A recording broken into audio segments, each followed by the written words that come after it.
தம்பி புகழ்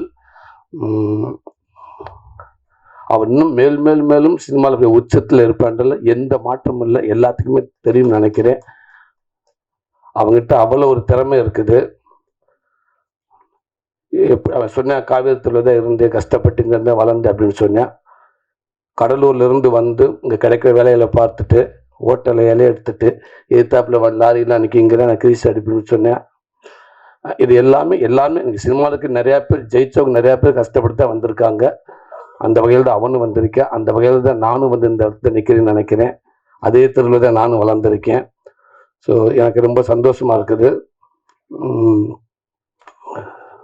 சுரேஷ் சார் சொன்னார், இல்லை சூரியகிட்ட அவ்வளோ பக்குவம் இருக்குது அப்படின்னு சொன்னார். இதுதான் சார் பக்குவம், இங்கேருந்து வந்திருக்கு இல்லையா, இது நம்மளால் வர ஆட்டோமேட்டிக்காக அது இருக்கணும் சார், இருக்கும். அது அந்த இவ்வளோ இடத்துல இந்த கடன் தானே வந்திருக்கும். இந்த பக்குவம் நம்ம சினிமா தான் நம்ம கற்றுக் கொடுத்துன்னு நினைக்கிறேன். நம்ம குடும்பமும் நம்ம சினிமா தான் நம்ம கொடுத்துருக்குன்னு நினைக்கிறேன். அது எப்போவுமே நம்மகிட்ட இருக்குன்னு நினைக்கிறேன். அது என் தம்பி புகழ்கிட்ட எப்போவுமே இருக்குது. இன்றைக்கி தமிழ்நாட்டில் இருக்கிற எல்லா குடும்பத்துலையும் அவன் பேர் இருக்குது. நான் அவன் சொல்கிறது உரிமையில் சொல்கிறேன், தப்பாக நினச்சிக்கிறாதீங்க. எல்லா பேர் குடும்பத்துக்கும் அவன் பேர் இருக்குது. எல்லாரும் அவனுக்கு ஃபேன்ஸாக இருக்காங்க. என் குடும்பத்தில் என் பிள்ளைகளும் அவனுக்கு அப்படி ஒரு ஃபேன்ஸ். ஒரு சீனில் எனக்கு டைலாக் கம்மியாக இருக்குது, எனக்கு டைலாக் வரலை, எனக்கு ஏதாவது ஒரு லைன் கொடுங்க, இல்லை டைலாக் கொடுத்தா கூட எனக்கு எண்டு பஞ்சு என்னோட பஞ்சாக இருக்கணும் அப்படின்னு நிறையா பேர் எதிர்பார்க்குற இடத்துல அந்த ஒரு சீனில் 5 நிமிஷம் சீனாக இருந்தாலும் அவனுக்கு டைலாக்கே இல்லாமல் அவனை நடிக்க வைக்கலாம். அவன் ஹோல்ட் பண்ணுவேன் அந்த சீனை. 100% அவன் சீனை அவன் பாட்டிவாங்க. அவன்கிட்ட அவ்வளோ திறமை இருக்குது. சின்ன ரியாக்ஷன்ஸ். நான் கூட ஒரு 2 படம் நடிச்சிருக்கேன். சீன் நடிக்கிற ஆக்ஷன் சொல்கிற வரைக்கும் என்கிட்ட வராத பேசாதன்னு நான் சொல்லிடுவேன்.